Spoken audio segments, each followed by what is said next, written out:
My name is Helen. I'm 68 years old, and until a few years ago, I thought I knew what getting older meant. You slow down a little, you forget a name here and there, you need more sleep, nothing out of the ordinary.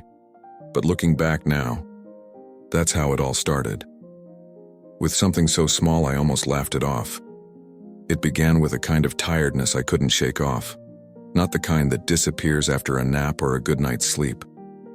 This was different. It sat deep in my bones like a quiet weight that followed me everywhere I went. I'd wake up already feeling behind. The morning light would creep through the curtains, but my body didn't want to move. Even lifting my arms to make the bed felt like I'd run a mile. And I told myself the same thing every morning. You're just getting older, Helen. It's normal. But deep down, I knew something had shifted. Because I wasn't just tired. I was drained. There's a difference, you know? Tired means you can rest and recover.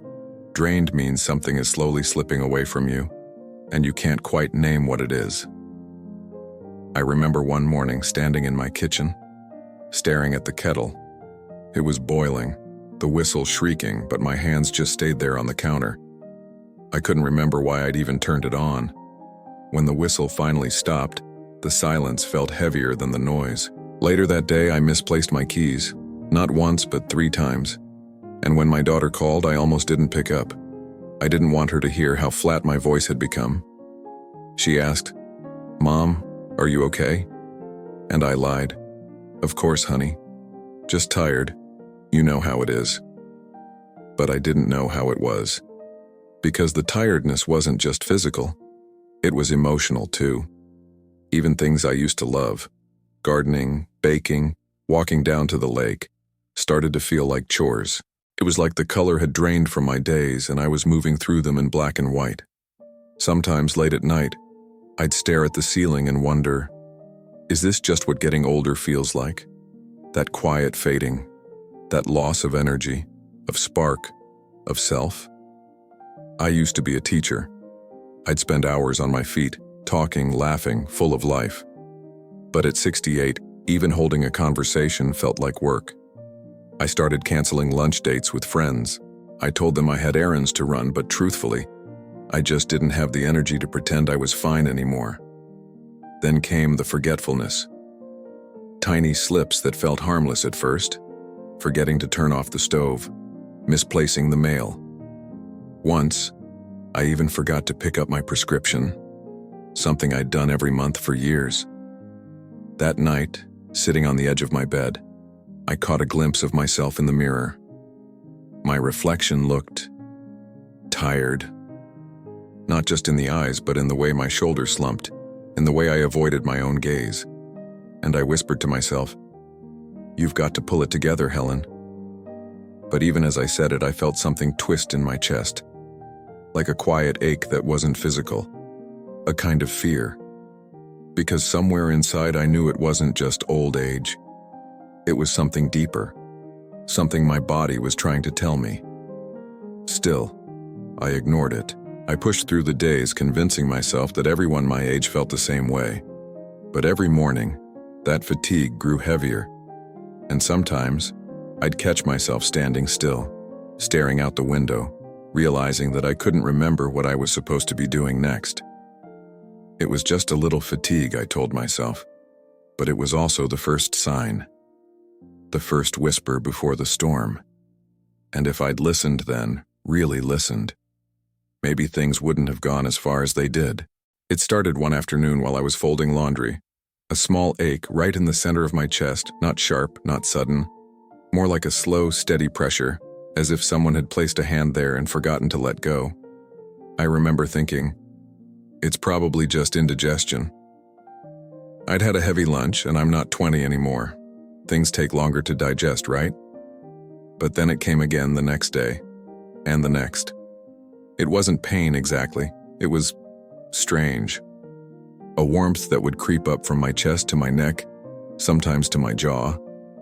At times it felt like my collar was too tight, like I couldn't quite take a full breath. Still, I brushed it off. That's what we do, isn't it? Especially at this age. We explain things away. We call it just gas, just tension, just age.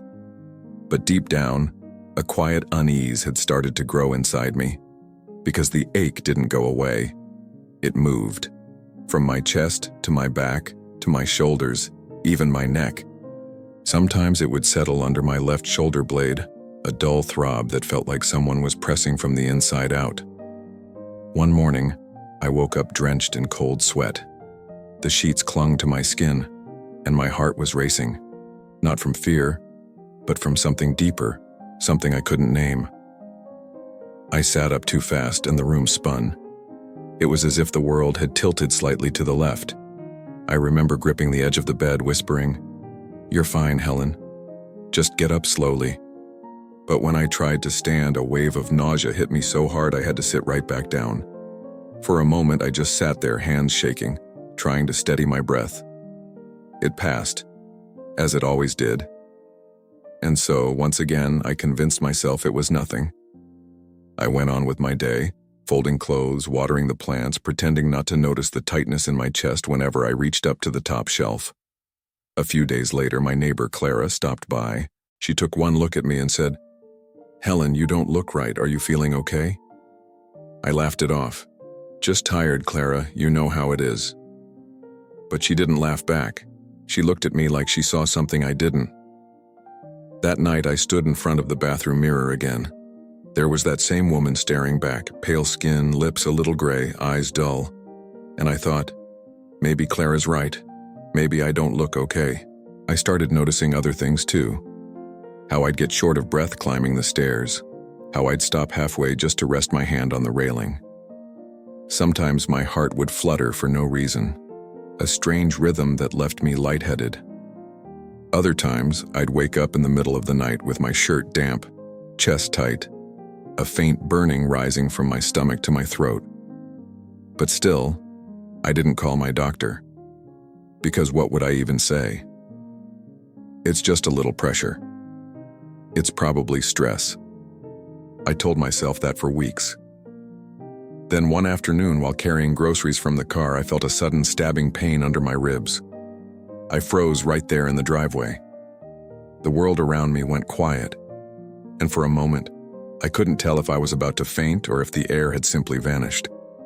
I leaned against the car and waited for it to pass. It did.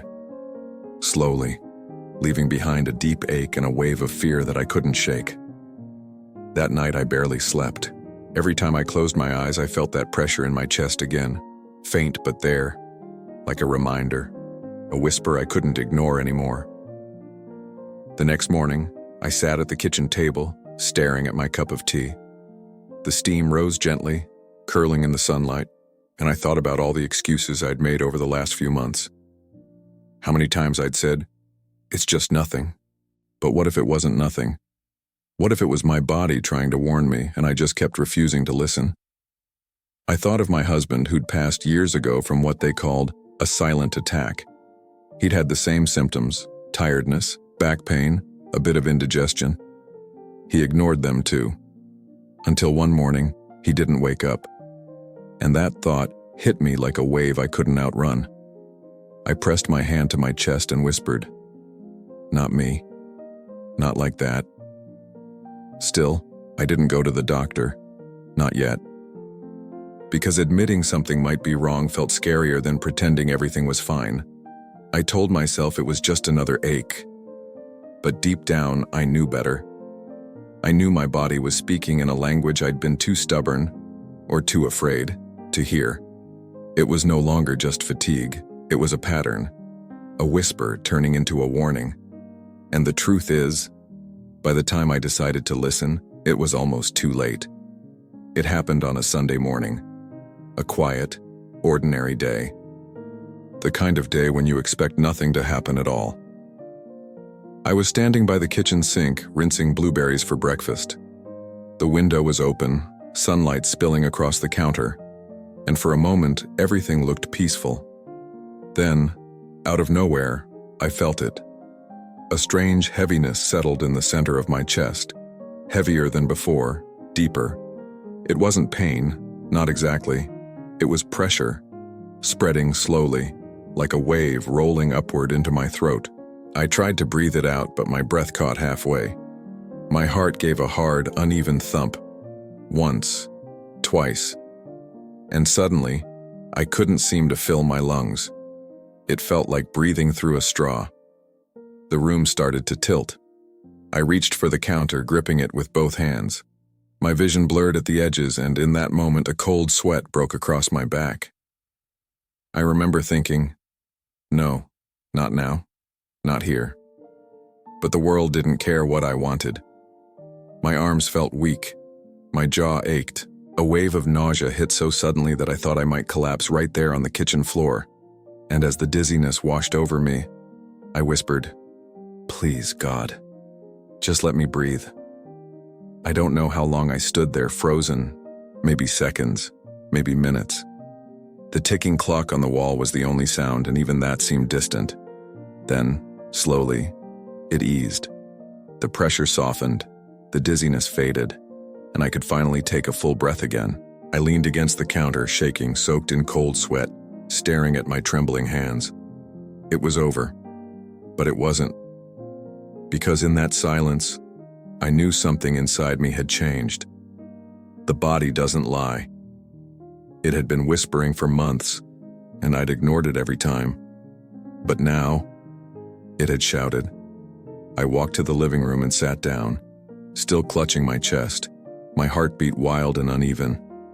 The house was so quiet it almost scared me. No TV, no ticking, no cars passing by, just that awful silence that makes you hear your own fear.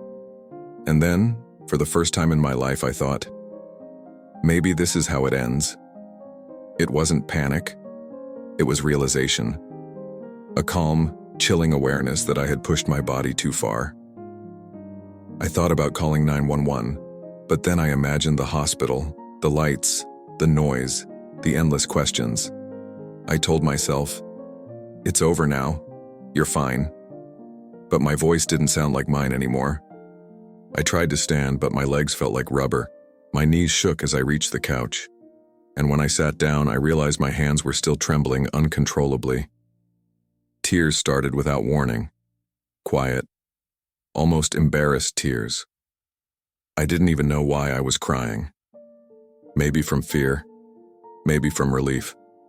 Maybe because, for the first time, I couldn't pretend anymore. I looked around my living room, the photos of my grandkids, the books I'd been meaning to read, the half-finished knitting on the armchair, and I thought, is this what it takes for me to finally listen? Later that day, my daughter called. She said, "Mom, you sound strange. Are you sure you're okay?" And I almost told her the truth, but instead I said, "I'm just a little tired, sweetheart." The same lie I'd been telling for months. After we hung up, I sat in silence for a long time. My chest still felt sore, my head light, my breath uneven, and I realized this wasn't just fatigue. This wasn't stress. This was my body begging me to pay attention. That night, I couldn't sleep.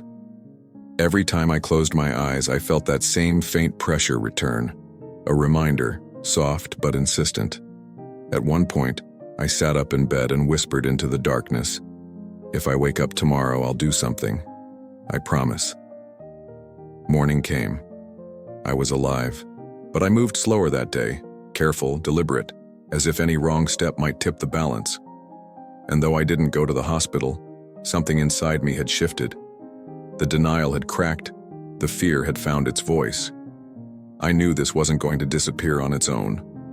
And I knew if I kept ignoring it, one day I wouldn't get the chance to say, "I'm fine" again. Sometimes the body doesn't scream.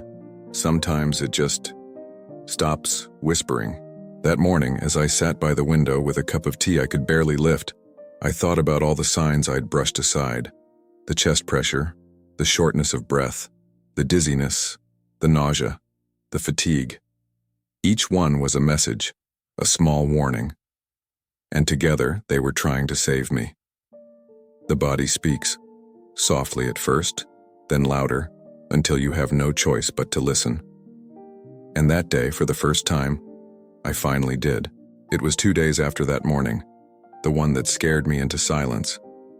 The weather had turned cold again, one of those late spring chills that sneaks in when you least expect it. I hadn't been sleeping well. Every sound in the house felt louder, every heartbeat too noticeable. Still, I forced myself to get dressed and walk outside. I thought maybe the air would help clear my head. Maybe the movement would remind my body how to feel alive again. But halfway down the sidewalk, I felt that familiar heaviness in my chest. Not pain, just weight. So I stopped, sat on the low stone wall by my front yard, and let the breeze wash over me. That's when I heard her voice. "Morning, Helen. Haven't seen you out in a while." It was Clara, my neighbor, the kind of woman who still wore perfume just to water her garden. She was carrying a basket of lemons, her gray hair tied in a soft bun, eyes bright as ever. She looked strong, alive, and I couldn't help but think how different we were lately. I smiled weakly. "Morning, Clara. Just trying to get some fresh air." She tilted her head, studying me the way a mother studies a child who's hiding something. "You don't look too good, dear. You sure you're all right?" There it was again, that question I hated. I gave the same answer I always did. Just tired. You know, getting old isn't for the faint of heart. But she didn't laugh. She walked over and sat beside me. "You remind me of my sister," she said quietly. "She used to say the same thing. Just tired. Then one day she fainted right in her kitchen." My chest tightened. "Is she okay?" Clara nodded. "She's fine now. Scared us half to death, though. The doctors said her heart was exhausted. Years of stress, poor sleep, not enough good food." I sighed. "Sounds familiar." She looked at me for a moment, then said something I didn't expect. "You ever tried black sesame oil?" I frowned. "Sesame oil? For cooking?" She chuckled. "Not that one. Black sesame. My sister swears by it. Takes a spoon every morning. Her doctor couldn't believe how her energy came back. Said her circulation looked better too." I blinked at her. "You mean something natural helped her heart?" Clara nodded. "It's full of antioxidants and healthy fats. You know, the kind that keep your blood flowing the way it should." She read about it in some article from a university in Japan. They've been studying it for years. I sat there processing.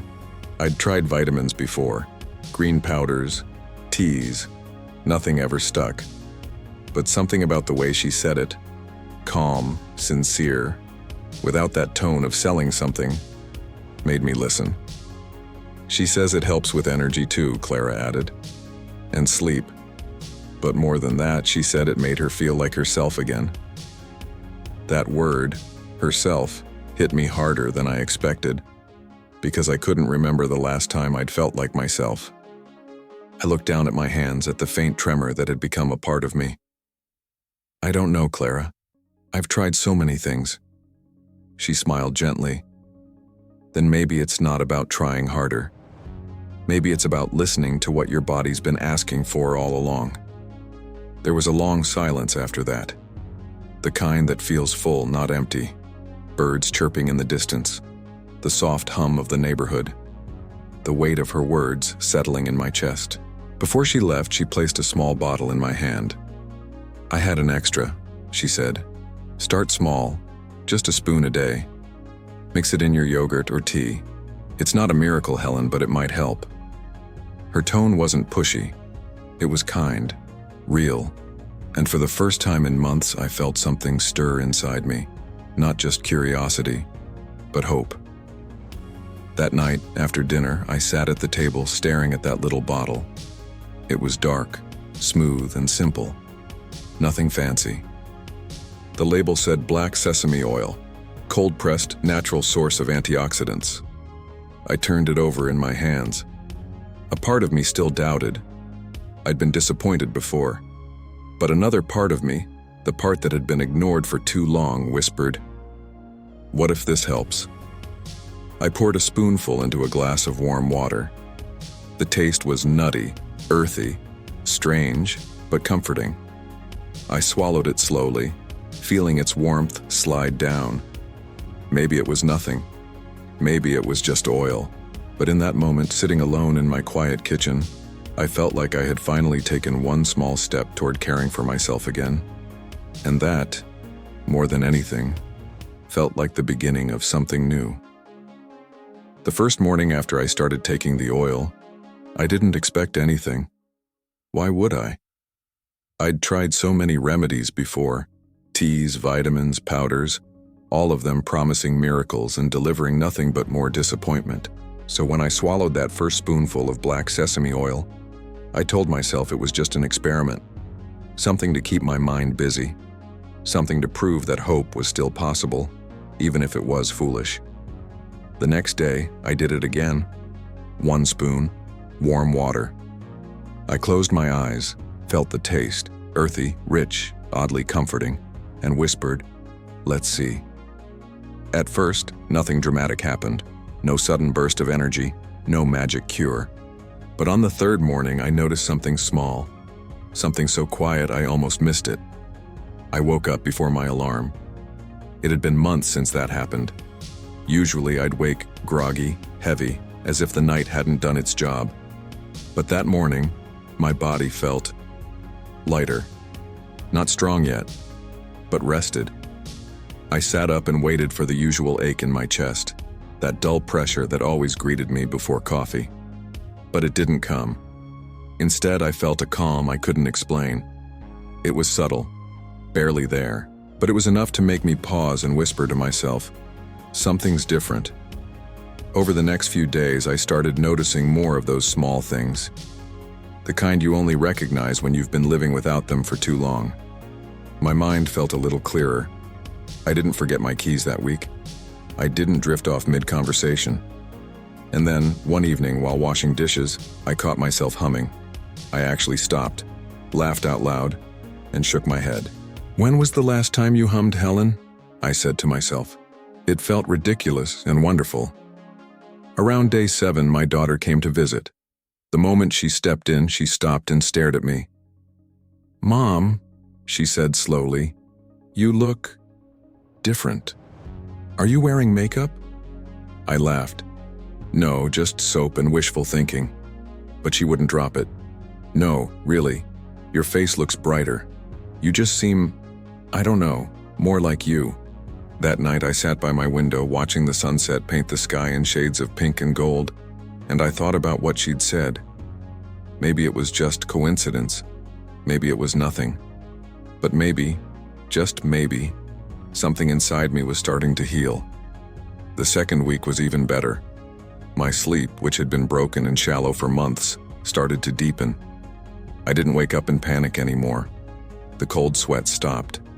I could breathe through the night without feeling like my chest was caving in, and during the day I noticed something else. My hands didn't tremble as much. That constant tension in my shoulders, that dull pain in my back, softer now. Not gone, but gentler, manageable. I still took things slow. I didn't rush. Every morning I'd pour my spoonful of black sesame oil, mix it into my oatmeal, and take a deep breath before the day began. It became my quiet ritual, one small act of care that felt like reclaiming a piece of myself. By the end of the second week, I walked to the mailbox without stopping halfway.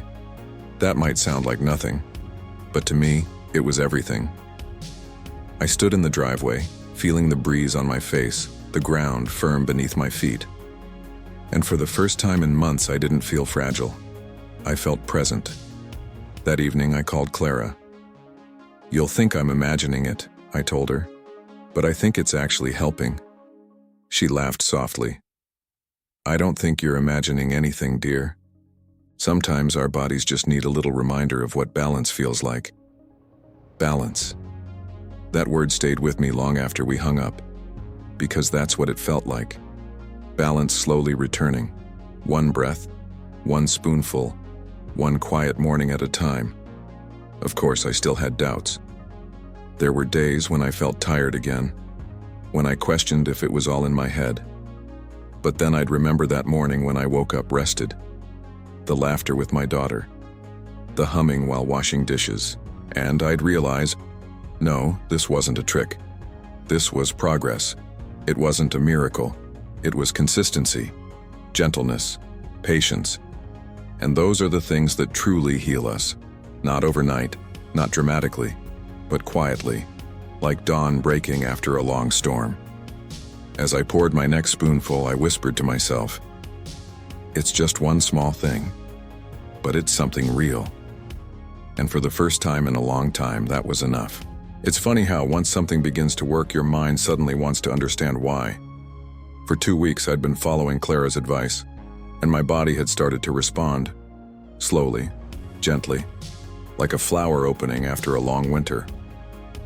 But the teacher in me, the part that still needed reason and proof, wanted to know more. So one morning after breakfast, I sat down with my old laptop, the same one I used to grade papers on, and started searching. Black sesame oil health benefits, I typed, not expecting much. What I found surprised me. Article after article, studies from places like Harvard Medical School, the National Institutes of Health, and even research centers in Japan and South Korea.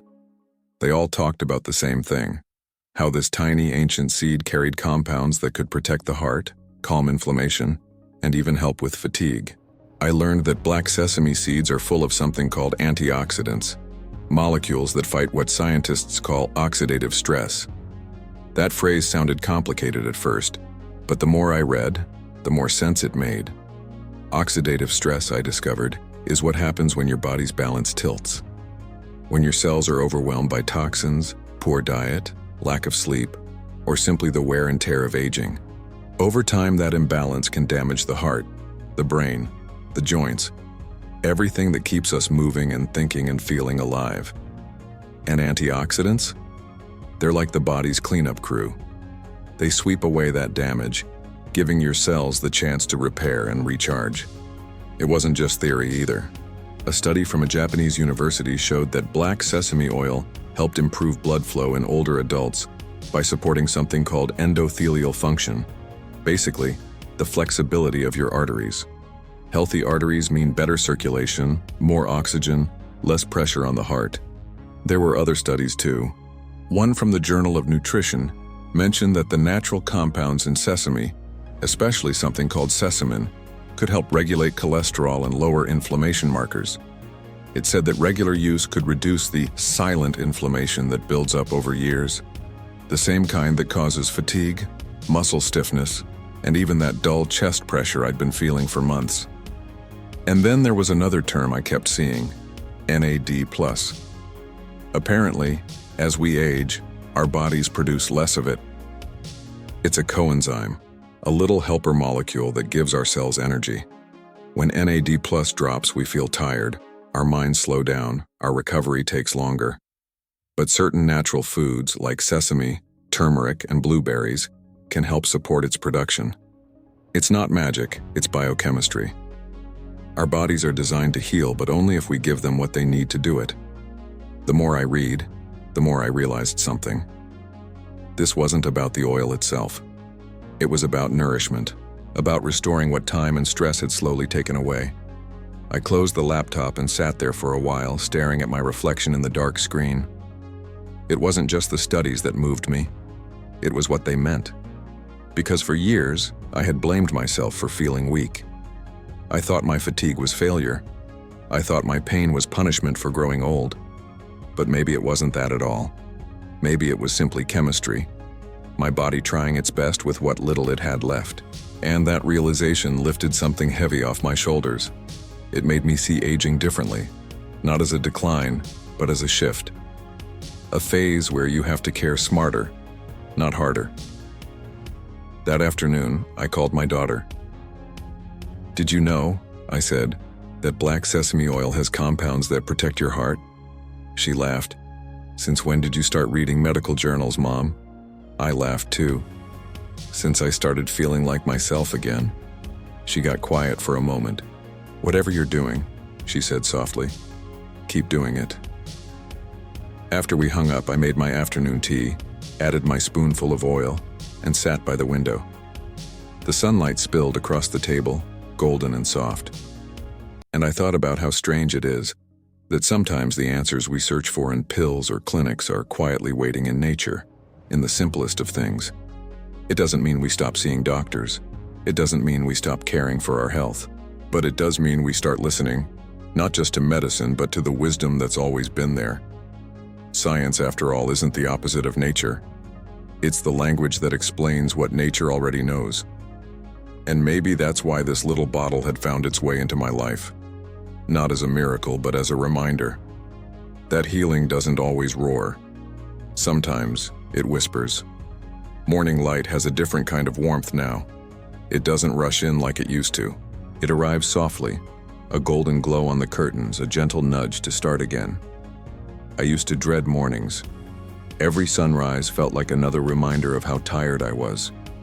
Now, I see them as little invitations, proof that my body, against all odds, is still here, still capable of renewal. It's been months since I started that tiny ritual. 1 spoonful of black sesame oil each morning. It still sits on the same kitchen shelf, right next to my tea and oatmeal. But now it's part of something bigger. My days have rhythm again. After breakfast, I slip on my old walking shoes, the ones my daughter once threatened to throw away, and head down the quiet lane near my house. It's not a fast walk. I don't rush. I move slowly, listening to the birds, to the wind in the trees, and sometimes just to my own breath. At first, I could barely make it to the end of the street. Now I reach the park without stopping. The air smells of grass and rain, and every step feels like a quiet victory. When I get home, I make tea, green or chamomile, and sit by the window where the morning sun touches my plants. That's when I write in my little notebook.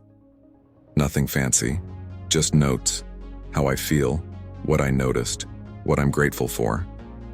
It's strange how gratitude changes you. It doesn't erase pain, but it transforms how you carry it. I've started eating differently too. Not perfectly, just consciously. More vegetables, less sugar, a handful of blueberries in my oatmeal, a drizzle of olive oil over dinner instead of butter. Food stopped being just fuel. It became something sacred, a way to thank my body for all it's endured. Evenings used to be the hardest. That's when the fatigue and loneliness would creep in. Now I light a candle, put on soft music, old jazz mostly, and stretch gently on the living room rug. Sometimes I just breathe. Sometimes I pray. And sometimes I do nothing at all, and that too feels like healing. My daughter visits often. She says my energy feels different. Lighter, she calls it. The grandkids tease me because I've started using words like mindful and intentional. They laugh when I tell them to eat slowly, to notice the taste of their food. But one afternoon, my grandson hugged me tight and said, "Grandma, you smell like sunshine." And I laughed, because I finally understood. That's what peace smells like. I've also learned to rest without guilt, to nap when I need to say no when I must, to stop apologizing for taking care of myself. For years, I thought slowing down meant giving up. Now I know it means making room for life to catch up with you. There's a quiet wisdom that comes with age, but only if you stop long enough to listen to it. And in that stillness, I've realized something simple. Healing isn't about returning to who you were. It's about becoming who you were always meant to be. The oil isn't magic.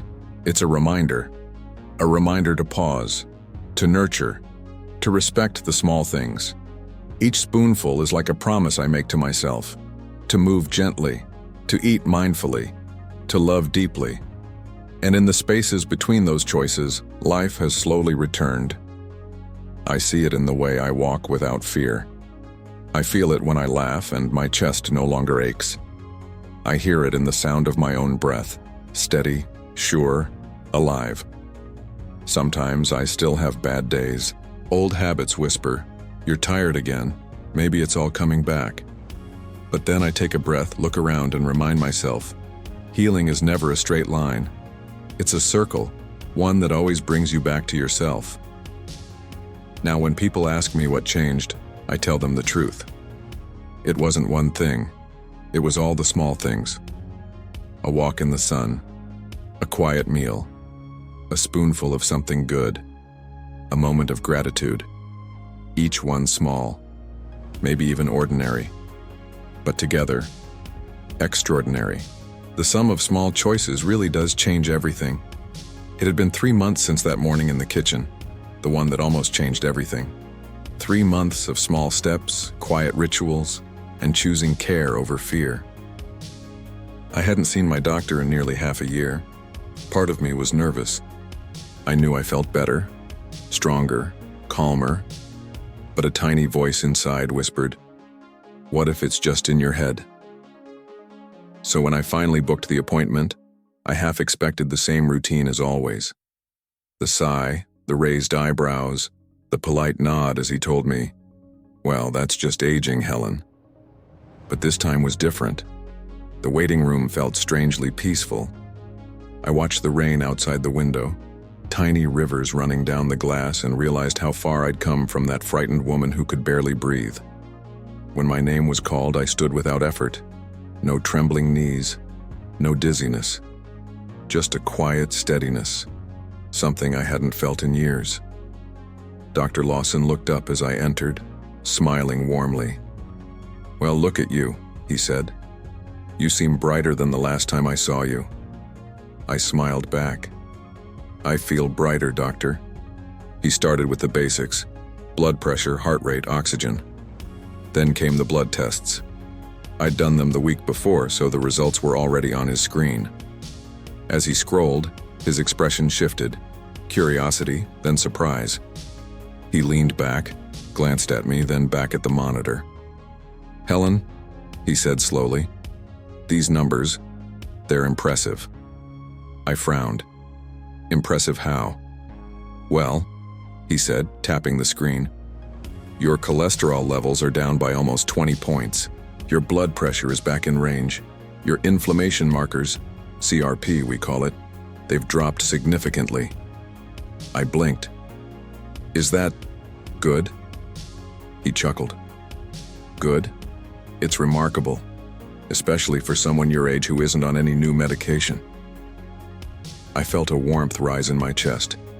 Not pride exactly, but relief. For so long I'd felt powerless inside this body. Now, for the first time, it felt like we were working together again. Dr. Lawson leaned forward. "What have you been doing differently?" I hesitated, then smiled. "You'll laugh." He raised an eyebrow. "Try me." I told him about Clara, about the fatigue, the chest pressure, the morning I could barely stand. And then, about the black sesame oil. He listened without interrupting, just nodding occasionally, his face thoughtful. When I finished, he said something I'll never forget.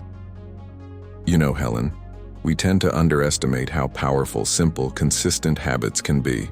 Nutrition, movement, rest, they sound ordinary, but the body responds to that kind of care, sometimes better than to pills." Then he added, almost as an afterthought, "And black sesame oil. Yes, I've read studies about its cardiovascular benefits. You may have stumbled onto something your body truly needed." I laughed softly. "So it's not magic then?" He smiled. "No, it's just science, working in harmony with nature. You gave your body what it was asking for." We spent the next 15 minutes talking about walking routines, antioxidants, stress, and sleep. He even asked for the brand of oil I was using. "Pure curiosity," he said, but I could see the spark in his eyes. When I stood to leave, he said, "Keep doing what you're doing, Helen. Whatever path you're on, stay on it." As I stepped outside, the rain had stopped. The air was crisp, the sky clearing. I took a deep breath, one that filled my lungs easily, without that old pressure or fear. For the first time in years, I didn't rush to the car. I just stood there, feeling the ground beneath my feet, the pulse in my chest, the quiet rhythm of life moving through me. It's funny. We spend so much time waiting for someone else to tell us we're okay. But healing, I've learned, doesn't begin in a clinic. It begins the moment you decide you're worth saving. On the drive home, I passed the park where I used to struggle to walk even halfway. This time I pulled over, got out, and walked. The sun had come out glinting through the wet leaves, and as I moved, I could feel the life in me. Steady, strong, certain. Later that evening, I called Clara. He said, "I'm doing great," I told her. She laughed. "I could have told you that months ago, dear." We talked for an hour about nothing and everything, and about recipes, grandkids, and how sometimes the smallest acts of kindness can change a life. Before hanging up, she said, "You see, Helen, you didn't just get better, you remembered how to care." And she was right. It wasn't just my heart that had healed. It was the part of me that had stopped believing I could. That night, I stood by my window, watching the last of the rain fade into stars, and for the first time in a long, long while, I whispered, "I'm proud of you." Sometimes I think about that morning, the one when I stood in my kitchen, unable to breathe, certain my body had finally given up on me. It feels like a lifetime ago now, and in a way, it is. Back then, I thought healing meant returning to who I used to be, the younger, stronger, busier version of myself. But I've learned that healing isn't about going back. It's about coming home to your body, to your breath, to the quiet rhythm of life you forgot how to listen to. When I look at myself in the mirror now, I still see the wrinkles, the silver hair, the years written softly across my skin, but I also see light in my eyes again, that spark I thought time had stolen for good. And that's something no medicine could have given me. These days, I don't rush. I don't push. I wake up with gratitude instead of worry. And that, I think, is the real miracle. You see, the body doesn't speak in shouts or alarms, not at first. It whispers, in the small aches, the tired mornings, the forgotten breaths. And if you listen closely enough, it tells you exactly what it needs. For me, it was rest. It was care. It was a spoonful of something natural, something simple that reminded me to slow down and nourish myself again. But for you, it might be something different. Maybe it's walking more. Maybe it's eating less sugar. Maybe it's just learning to stop and breathe. Whatever it is, please, don't wait until your body has to scream to get your attention. Listen when it whispers. Because the truth is, it's never too late to begin again. Not at 68. Not at 78. Not ever. I know what it's like to think you've run out of time, to believe that the best part of your story has already been told. But if I've learned anything from these past few months, it's that life still has chapters waiting for you, if you're brave enough to turn the page. There's something I want you to remember, something my daughter said the other night as we watched the sun go down. She looked at me, smiled, and said, "You're glowing again, Mom." And I realized, healing doesn't happen in hospitals alone. It happens in the everyday moments we choose to love ourselves a little more. So if you're listening to this, maybe feeling tired, lost, or afraid, let this be your sign. Don't give up. Don't assume it's just age. Your body is wiser than you think, and it wants to heal. Start small. A walk. A change in what you eat. A moment of quiet in the middle of the noise. Or maybe, like me, a spoonful of something natural that reminds you that your story isn't over. Because it's not. It's just changing shape. I often think about Clara, that simple afternoon on the sidewalk, when she looked at me with kindness and handed me hope in a tiny bottle. She had no idea what that moment would mean, how it would ripple outward, touching not just my life, but maybe, hopefully, someone else's too. So here's my question for you. Have you been ignoring your body's signs too? That quiet fatigue? That pressure in your chest? That ache in your back you keep calling nothing? Don't wait. You don't need to live in fear, but you do need to listen. And if this story touched you even a little, share it with someone who might need to hear it today. Because you never know who's standing in their kitchen right now, just like I was, trying to catch their breath and wondering if this is the beginning of the end. Tell them it's not. Tell them there's always a way back. Healing doesn't have an age limit. It doesn't require perfection. It just asks for presence, patience, and care. And if you remember nothing else from my story, remember this. You are not too old to feel alive again. You are not too late to begin. So, take a breath, pour that spoonful, open the window, let the light in, and start. Right here, right now, because your next chapter is waiting.